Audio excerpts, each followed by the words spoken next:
Good evening. A breakthrough tonight in the search for the missing Malaysia Airlines flight MH370, which disappeared 12 days ago with 239 people on board. Australian aircraft and ships are heading to a remote area of the Indian Ocean where satellite images show debris that could be from the Boeing 777. We have reporters across the region bringing us all the latest developments. Damien Ryan begins our coverage. For nearly 2 weeks we have wondered and waited what happened to flight MH370 and the 239 people on board.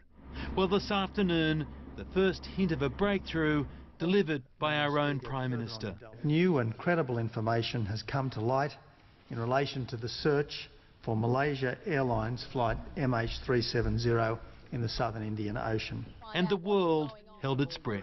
AMSA's Rescue Coordination Centre Australia has received satellite imagery of objects possibly related to the search. 2 objects spotted in the southern Indian Ocean, 2,500 kilometres from the coast of Western Australia. A 4-hour flight from Perth, an Orion aircraft scrambled to what potentially was the crash zone. But the weather was not on their side. The information that there is poor visibility in the area, there have been no sightings yet. The satellite imagery, while faint, suggested whatever is in the water is large enough to be found. The largest image that I've seen is assessed as being 24 metres.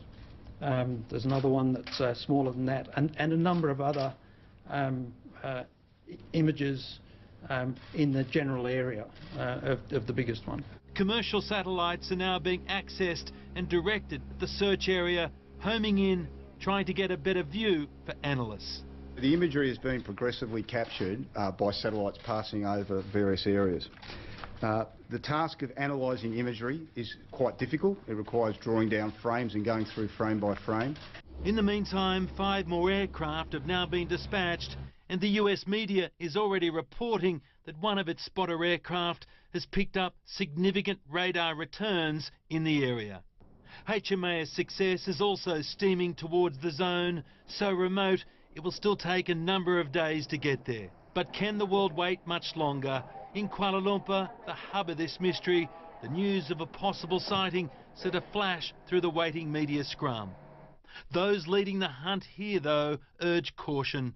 2 or 3 specks in a vast area of ocean, it will not be easy. This is a lead.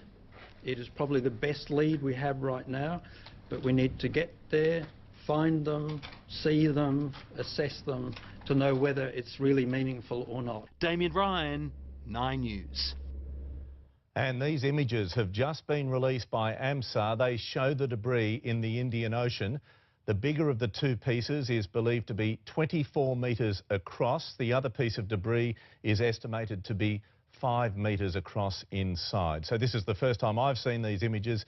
Indeed, that's what one of the HMAS warships is heading towards, and the 4 Orion aircraft. So we'll have more on that a little later in the bulletin. But they are the images from the satellites of what they believe could be debris from MH370.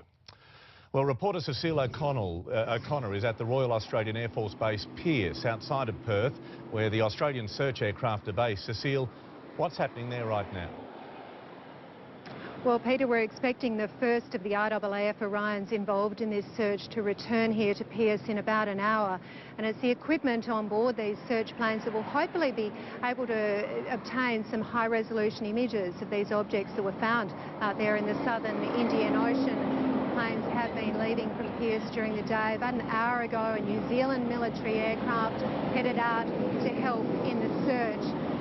On board one of the Orions is a 9 News cameraman and a 9 News reporter, and they are due back at about 7 o'clock Sydney time.